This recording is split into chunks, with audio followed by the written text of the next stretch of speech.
بسم الله الرحمن الرحيم حامدا ومصليا ومسلما. قال النبي صلى الله عليه وسلم: آية المنافق ثلاث: إذا وعد أخلف، وإذا اؤتمن خان، وإذا حدث كذب. عزتمندو، زنن تاسو ته یو ډیر اهم عنوان باندې خبرو ته راغلی یم او هغه د نن سبا د منافق لفظ ډیر زیات عام شوی دی په معاشره کې. هر دویم کس ته خلک منافق وایي، هر دویم کس ته د منافق لقب او د منافق لفظ او د منافق هغه تمغه ملاویږي. اخیر دا منافق داسې شي او منافقین د دې عذاب، د دې سزا او د دې چې دی نو هغه آخرت کې انجام یې څه دی. عزتمندو، منافق د حضور صلی الله علیه وسلم د زمانې نه عبدالله ابن ابی ابن سلول دا د منافقینو رئیس سردارو چې هغې پیغمبر اسلام صلی الله علیه وسلم ته بې شمېره تکالیف پریشانې هغه ورکړي دي. خصوصي طور سره د ټولو نه زه وایم زما د سوچ مطابق تکالیف ډېر ورکړي دي. میدان جهاد نه تښتېده، مسلمانانو کې پوټه چول، د مسلمانانو منځ کې فتنه او اختلاف پیدا کول، مسلمانانو ته قسمه قسم بهانې او حیلې خول. خو د ټولو نه خطرناک کار یې څه کړی دی؟ د امهات المؤمنین شان اقدس یې ټارګېټ کړی او په هغې باندې بلیم او الزام لګولی دی. د دې باوجود حضور صلی الله علیه وسلم په خپل وخت کې د داسې منافقینو سرونه نه دي اوچت کړي، بلکې د دې سره یې هم حسن سلوک کړی دی. عزتمندو، دا هغه زمانه ده چې حضور صلی الله علیه وسلم ته د بره دربار نه، د الله د دربار نه، بارگاه ایزدی نه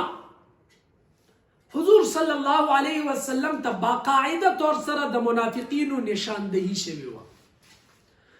چې ستا په د مدینه منورې کې دا کس منافق دی، دا کس منافق دی، دا کس منافق. حضور صلی الله علیه وسلم باقاعده طور سره هغه لیست امین هذه الامه حضرت حذیفه ابن الیمان رضی الله عنه ته حواله کړو. خو د دې باوجود هم حضرات صحابه کرامو ته دا جرأت نه و، دا اختیار نه و چې هغه یو کس ته د منافق لفظ ویلی وي، هغه یو کس ته ویلی وي ته منافقې، ته منافقې، ته منافقې. نن صرف د سیاسی اختلاف د وجه نه د عمران خان فالور مولانا فضل الرحمن صاحب ته، د مولانا فضل الرحمن صاحب فالور عمران خان ته، د ایمل ولی خان فالور هغه چې دی نو نور د پیپل پارټۍ والا ته، د پیپل پارټۍ والا فالور این پی والا ته، د جماعت اسلامی فالور ټولو پارټو ته، د ټولو پارټو فالور جماعت اسلامی ته منافقین وي. یعنی یو مسلمان ته بار بار د منافق لقب ملاویږي، د منافق لفظ په هغې باندې فټ کیږي، د منافقینو فهرست کې باقاعده طور سره هغه شاملیږي. دا څومره ظلم دی عزتمندو، دا د ظلم انتها ده، دا څومره بېباکي ده، دا څومره بې ایماني ده. حضور صلی الله علیه وسلم سره ببانگ دوهل عبدالله ابن ابی ابن سلول داسې مشکلات، داسې تکالیف،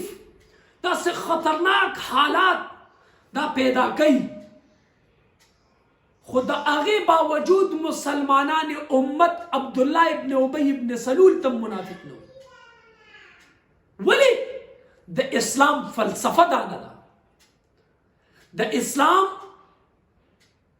مزاج دا نه دی، د قرآن مزاج دا نه دی. عزتمندو عبدالله ابن ابی ابن سلول تک رئیس المنافقین چې هغه تاسو ته زسوي ما چې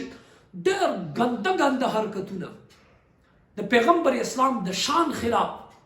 خو د دې باوجود چې کله د هغه کله مردار شه نو د هغه میت باندې حضور بنفس نفیس جنازه ته مخکې کیږي. قرآن ورته سوی ولا تصل على احد منهم مات ابدا ولا تقم على قبره. ته د داسې کس په جنازه باندې ودرېږي. حضرت عمر رضی الله عنه د حضور صلی الله علیه وسلم لمن راخ یا رسول الله د دې هغه تکالیف ته یاد نه دي، د دې پریشانۍ ته یاد نه دي. حضور صلی الله علیه وسلم د غزوی عبد الله د هغه خیال ساتلو د پاره صرف دا کوي. عزتمندو زما د دې ټول تفصیل مطلب څه دی چې حضور صلی الله علیه وسلم کومه رویه د مسلمانانو امت ته ښودلې ده، نن موږ د هغې شان د هغې رویې خلاف څه کوو لګیا یو. نن هر دویم کس نه مونږ منافق جوړ کړی دی، نن هر دویم کس ته مونږ منافق وایو، نن خپل سیاسی مخالفینو باندې مونږ د منافقینو لفظ ایښی دی، مونږ منافق هغې ته وایو. آها بیا په دې باندې نور عجیبه شان ګوره، عجیبه شان چې په فیسبوک کې باقاعده حوالې ورکوي چې د منافق درجه د جهنم د ټولو نه اخري درجه ده، د یهودي نه هم زیات لاندې درجه ده، د کافر نه هم زیات لاندې درجه ده. عزتمندو حضرت عمر رضی الله عنه امیر المؤمنین تیر شوی دی، 22 لاکھ مربع میل باندې حکمرانی کړې ده، خو په هغه حکمرانی کې په هغه امارت کې د هغه دا مشهور قول دی که د دریای نیل او د دریای فرات په هغه غاړې باندې یو سپی هم د تندې او د لوږې نه مري، د هغې تپوس به هم د عمر نه کېږي. هغه عمر هغه چې کله د شهادت په مرګ باندې بارگاه ازدید دربار کې پیش کولو ته تیار دی، هغه ټایم کې خپل زوی عبدالله ابن عمر راغواړي. عبدالله ته وایي عبدالله زما سر په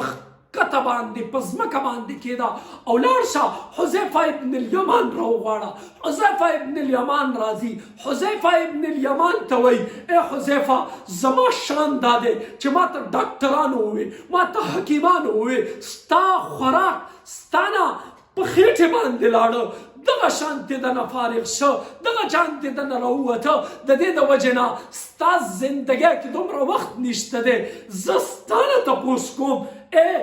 حذیفه ما ته صرف دومره ووایه چې کوم فهرست چې تا ته پیغمبر اسلام درکړی دی هغه فهرست ما ته وښایه چې عمر پکې خپل نوم وګوري. حذیفه ابن الیمان په ژړا شه، هغه جاړي، هغه فریاد کوي، هغه بار بار هغه خفګان کوي. امیر المؤمنین دا تاسو څه وایې؟ حذیفه حضرت عمر رضی الله عنه حذیفه ته وایي څه مجبوري ده ته ماته نشي.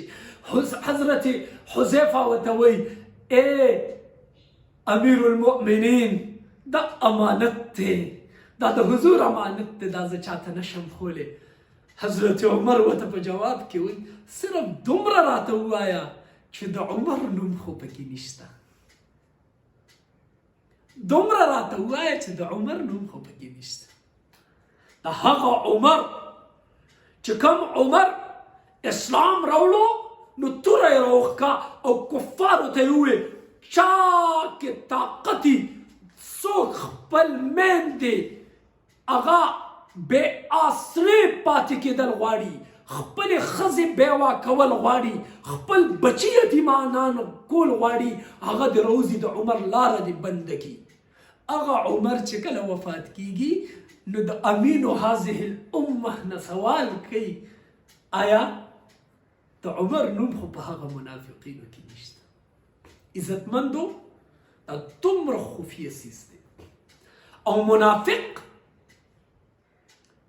یقینی طور سره د قرآن فیصله ده ان المنافقین فی الدرک الاسفل من النار منافق به د جهنم د ټولو نه اخیری درجه کې وي د ټولو نه لاندې د ټولو نه ګناوناس درجه کې وي خو هغه منافق چې هغه اعتقادي او عقیدتي منافق وي هغه سوی چې هغه په زبان باندې خوي چې انا معکم مونږ ستاسو سره یو چې کله کافرانو ته وایي انما نحن مستهزئون مونږ خو مسلمانانو پسې خندا کوو نعوذ بالله هغه منافق انا چې ستا پارټي یو ده ته بلې پارټۍ والا ته منافق وایي ظالمه د منافق لفظ دا چې څوک هم وایي هغه نه غټ منافق په دنیا کې بل څوک نشته دی څوک چې بل ته منافق وایي هغه خپله د منافقینو سردار دی څوک چې بل ته منافق وایي هغه خپله د منافقینو ټولو نه اوچت انسان دی څوک چې بل ته د منافق لفظ ادا کوي هغه خپله د دنیا د ټولو نه کمینه او بغیرته انسان دی چې دا د مسلمان شان ته هغه د نفاق لفظ ورکوي د دې د وجې نه یو مسلمان ته منافق ویل دا انتهایی غلیظ او ګنده حرکت دی که دا څوک هم وایي د دې د وجې نه د دې لفظ نه دا لفظ کنزله نه ده صرف کنزله نه ده عزتمندو دا یو ډېر خطرناک لفظ دی د دې لفظ نه ځان وساتئ د منافق لفظ چاته ویل دا ډېر انتهایی قبیحه غلیظه او ګنده ګناه ده د دې د وجې نه منافق حضور صلی الله علیه وسلم څه فرمایي چې آیت المنافق ثلاث د منافق نښې هغه درې دي دې ته منافقت ویلی کېږي دغې نښو په بنیاد باندې ته یو کس ته ویلی شي چې ته د منافقت کارونه مه کوه ته د نفاق کارونه مه کوه خو چاته ته منافق نشي ویلی حضور صلی الله علیه وسلم چې د دنیا نه تشریف وړی دی د هغې نه بعد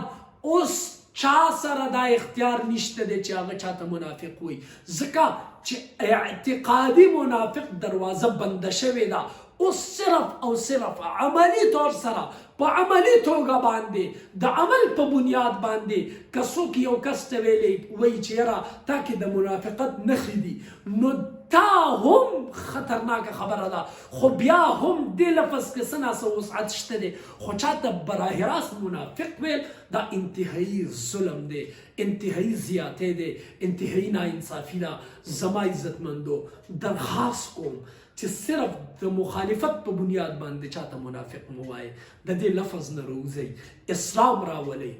ایمان راولئ قرآن راولئ حدیث د محمد عربي صلی الله علیه وسلم خپلو سینو ته ځای کوئ او دې نه بعد د دې لفظ نه احتراز او اجتناب وکئ ډېره ډېره مننه السلام علیکم ورحمة الله وبرکاته